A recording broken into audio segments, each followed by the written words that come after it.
आता पुण्याची बातमी बघतोय आपण। ही दृश्य पुण्याची आहेत।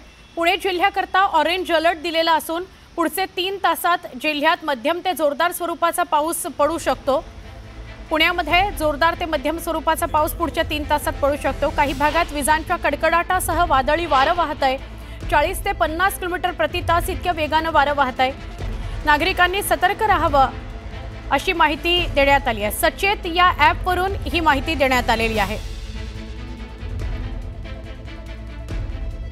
आमचे प्रतिनिधी वैभव सोनवणे यांना अधिक विचारूया। वैभव, अतिमुसळधार पाऊस पुढच्या 2 ते 3 तासांमध्ये पडेल पुण्यामध्ये असं कळतंय। काय अधिक माहिती, आत्ताची काय परिस्थिती, काय वातावरण? सुवर्ण, काल साधारण 8 वाजल्यापासूनच पावसाची संततधार जी आहे ती पुण्यामध्ये सुरू झालेली होती आणि आता जवळपास 12 ते 13 तास उलटून गेल्यानंतर सुद्धा एक क्षणही पावसानं उसंत घेतलेली नाही। त्याचा परिणाम असा झालाय, शहरांच्या उपनगरांमध्ये हडपसरला, लोणी काळभोर, कदम वाक वस्ती असेल तिथे रस्त्यावर मोठ्या प्रमाणावरती पाणी साचलंय, ज्याच्यामुळे सोलापूर महामार्ग बंद झालाय। आता यापेक्षा आणखी महत्वाची बाब जी आहे ती म्हणजे खडकवासल्यातनं जवळपास 15,000 क्युसेक पर्यंत पाण्याचा विसर्ग जो आहे तो वाढवण्यात आलेला आहे आणि आपण सकाळच्या सत्रामध्ये वाहतूक जी आहे ती अत्यंत संथ गतीने सुरू असल्याचे पाहतोय। अनेक शहरातले महत्वाचे रस्ते जे आहेत तिथं मोठ्या प्रमाणावरती चारचाकी घेऊन आज नागरिक सकाळी बाहेर पडलेले आहेत। पावसामुळे दुचाकींची संख्या कमी आहे आणि या सगळ्या परिस्थितीमध्ये रस्त्यांवरती काही ठिकाणी वाहतूक कोंडी जरी नसली तरी वाहतुकीची गती जी आहे ती अत्यंत संथ आहे। या अशा सगळ्या परिस्थितीमध्ये पाऊस आणखी साधारणपणे पुढचे 3 तास मध्यम ते जोरदार स्वरूपाचा पाऊस जो आहे त्याची शक्यता व्यक्त करण्यात आलेली आहे आणि त्यामुळे सगळ्यांनी काळजी घेण्याचे आवाहन करण्यात आले। काही परिसरांमध्ये, उपनगरांमध्ये, येरवडा असेल किंवा हडपसर या परिसरांमध्ये काही शाळांनी काल पावसाचा अंदाज बघून आधीच सुट्टी जी आहे ती जाहीर केलेली होती आणि त्यामुळे अनेक विद्यार्थी जे आहेत ते आज शाळेला गेलेले नाहीत। या सगळ्या परिस्थितीमध्ये सकाळपासूनच पुणेकर जे आहेत ते रिक्षा किंवा त्यांच्या चारचाकी ज्या असतील त्याचा मोठ्या प्रमाणावरती आधार घेताना दिसत आहेत, जेणेकरून पावसाचा त्रास जो आहे तो होऊ नये। शहरामध्ये ही परिस्थिती जरी असली तरी उपनगरांमध्ये मात्र काही ठिकाणी परिस्थिती जी आहे ती खराब आहे। वाघोलीमध्ये काही ठिकाणी पाणी साचले। थेऊरला साधारणपणे 50 नागरिक जे आहेत ते काल रात्री त्यांच्या घरामध्ये पाणी शिरलेलं होतं आणि त्या पार्श्वभूमीवरती जिल्हाधिकाऱ्यांनी तातडीनं एनडीआरएफला बोलवून या सगळ्या लोकांचं रेस्क्यू जे आहे ते रेस्क्यू ऑपरेशन केलेलं होतं। या सगळ्या परिस्थितीत आता आणखी साधारणपणे 3 तास हा पाऊस जो आहे तो असाच सुरू राहील। आता पावसाचा वेग जो आहे तो कमी आहे, मात्र संततधार सुरू आहे। त्याच्यामुळे आणखी विसर्ग जो आहे तो वाढवला जातो का, कारण घाटमाथ्यावर सुद्धा अशाच पद्धतीनं संततधार सुरू आहे। त्याच्यामुळे धरणामधला येवा जो आहे खडकवासला धरण साखळीतला तो मोठ्या प्रमाणावरती वाढलेला आहे आणि त्यामुळे या सगळ्या परिस्थितीत जर विसर्ग असाच वाढवण्यात आला, आता तो 15,000 वरती आहे, थोड्या वेळानं जवळपास 1 तासाभरानं हे पाणी जे आहे ते शहरात नदीपात्रामध्ये येईल, ते आणखी कुठं शिरतं का किंवा त्याच्यामुळे काही अडचण होती का हे सुद्धा याच्यावर सुद्धा लक्ष ठेवायला लागेल। आणि या सगळ्याच्या सोबतीनं नागरिकांनी सुद्धा सतर्क राहणं गरजेचं आहे, कारण अग्निशमन दलाकडे 8 ते 9 ठिकाणी झाडपडीच्या घटना ज्या आहेत त्या नोंदवण्यात आलेल्या आहेत। काही ठिकाणी रिक्षांचं, चारचाकीचं नुकसान झालंय झाडं पडून। सुदैवानं जीवितहानी कुठली नाहीये। त्याच्यामुळे नागरिकांनी रस्त्यावरती बाहेर पडत असताना या सगळ्याची खबरदारी घेतली पाहिजे की आपण चालतोय त्या परिसरामध्ये कुठलं झाड अंगावर पडणार नाही किंवा काही दुर्घटना घडणार नाही, यासाठी त्यांनी सुद्धा सतर्क राहणं गरजेचं आहे। सुवर्ण, काय परिस्थिती आहे पावसाची त्या संदर्भात माहिती दिली त्याबद्दल। पुण्यामध्ये मुसळधार पाऊस पडतो आहे। पुणे सोलापूर महामार्गावर असलेल्या गावांमध्ये पावसाचा रात्रीच्या दरम्यान अक्षरशः धुमाकूळ बघायला मिळाला। मुसळधार पावसानं महामार्ग लगत असलेल्या लोणी काळभोर, कदम वाकवस्ती, कुंजीरवाडी, उरुळी कांचन या परिसरात रस्ते जलमय झालेले आहेत। ओढे, नाले, नदी पाण्यानं भरून वाहत आहेत। या पावसामुळे सर्व्हिस रोड पाण्याखाली गेलाय। त्याचबरोबर अनेक हॉटेल्स, दुकानं, घरं यामध्ये पाणी गेलेलं आहे। अनेक गाड्या पाण्याखाली गेल्यात। अनेक घरांचं खूप नुकसान झालंय।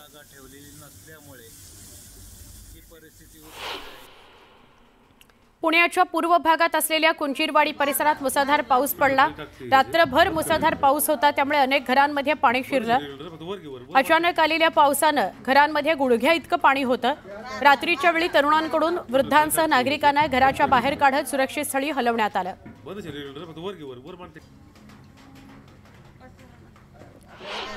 तर भीमा खोऱ्यातील दमदार पावसामुळे नदी नाले ओसंडून वाहत आहेत। त्यामुळे उजनी धरणातून भीमा नदीत 75,000 क्युसेक प्रतितास इतका पाण्याचा विसर्ग केला जातोय। त्यामुळे पंढरपुरामध्ये भीमा नदीच्या पाणी पातळीत वाढ होणार आहे। वीर धरणातूनही नीरा नदीमार्फत भीमा नदीत विसर्ग केला जातोय। त्यामुळे पंढरपूरमध्ये पूर येण्याची शक्यता आहे। नदीकाठच्या लोकांना सतर्कतेचा इशारा देण्यात आलेला आहे। ठाणे जिल्ह्यात मुसळधार पाऊस आहे। अशातच मुंबई ठाण्याच्या वेशीवर मोठी वाहतूक कोंडी बघायला मिळते। आनंदनगरहून मुंबईच्या दिशेने येणाऱ्या मार्गिकेवर ही वाहतूक कोंडी झालेली आहे। चाकरमान्यांना कामावर जाण्याकरता या वाहतूक कोंडीचा सामना करावा लागतो आहे।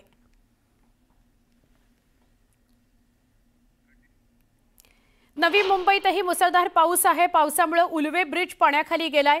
ब्रिज खाली पाणी साचल्याने वाहतूक धीम्या गतीने सुरू आहे। कामावर निघालेल्या नोकरदारांना या पावसाचा फटका बसला। काही वाहनंही या साचलेल्या पाण्यात बंद पडली।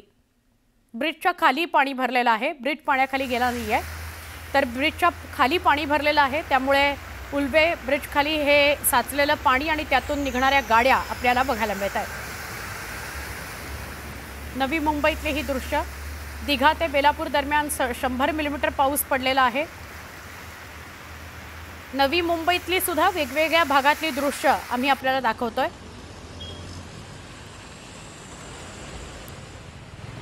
तर नवी मुंबईमध्ये गेल्या 12 तासांपासून मुसळधार पाऊस पडतोय। दिघा ते बेलापूर दरम्यान 100 मिलीमीटर पावसाची नोंद झाली आहे। त्यामुळे शहरातील सखल भागात पाणी साचायला लागलंय।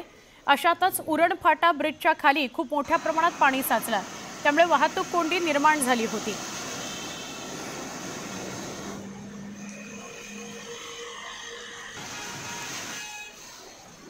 बीड जिल्ह्यात जोरदार पाऊस। ही नवी मुंबईची दृश्य। पावसामुळे नव्या मुंबईतील उरण फाटा या परिसरात सध्या आपण आहोत। पाणी भरलेलं पाहतोय। साधारण 2 फुटापर्यंत हे पाणी साचल्यानं पनवेलच्या दिशेने जाणाऱ्या गाड्यांची मोठा त्रास सहन करावा लागत आहे। दुचाकी वाहन असो तसेच 4 चाकी वाहन देखील मोठ्या त्रासाला सहन जावं लागत आहे। हायवे मार्ग असल्या कारणामुळे उरण फाट्याच्या ब्रिजवरती गाडी बंद पडल्यामुळे खालचा मार्ग लोक वाहन चालक वापरत असल्यामुळे या मार्गावर ते पाणी साचल्यानं मोठा त्रास सहन करावा लागतो। एकूणच पाहता इथे पाणी निचरा होण्याची देखील काही व्यवस्था नसल्यानं या भागात सततचा 2 तास जरी पाऊस पडला, सतत जरी पाऊस पडला तरी इथे पाणी साचतं। त्यामुळे वाहन चालकांना, विशेषतः पनवेलच्या दिशेने जाणाऱ्या वाहन चालकांना इथे मोठा त्रास सहन करावा लागत आहे। विश्वनाथ सावंत, न्यूज 18 लोकमत, नवी मुंबई। तर बातमी आता बघणार आहोत बीडमधून। बीडमधली ही दृश्य आहेत। बीड जिल्ह्यात जोरदार पाऊस पडतोय। प्रमुख प्रकल्प असलेल्या मांजा माजलगाव उर्दू कुंडलिका या प्रकल्पातून हजारो क्युसेक पाण्याचा विसर्ग केला जातोय। माजलगाव धरणाचे 11 दरवाजे उघडण्यात आलेत। पाण्याची आवक वाढल्याचं पाहता विसर्ग आणखी वाढवला जाईल असं सांगितलं जात आहे। त्यामुळे नदीकाठच्या गावांना सतर्कतेचा इशारा देण्यात आलेला आहे। हे माजलगाव धरणाचं दृश्य आहे। माजलगाव धरणाचे 11 दरवाजे उघडलेत आणि पाण्याचा विसर्ग सुरू केलाय, कारण माजलगावच्या या धरणात पाणीसाठा वाढू लागलेला आहे।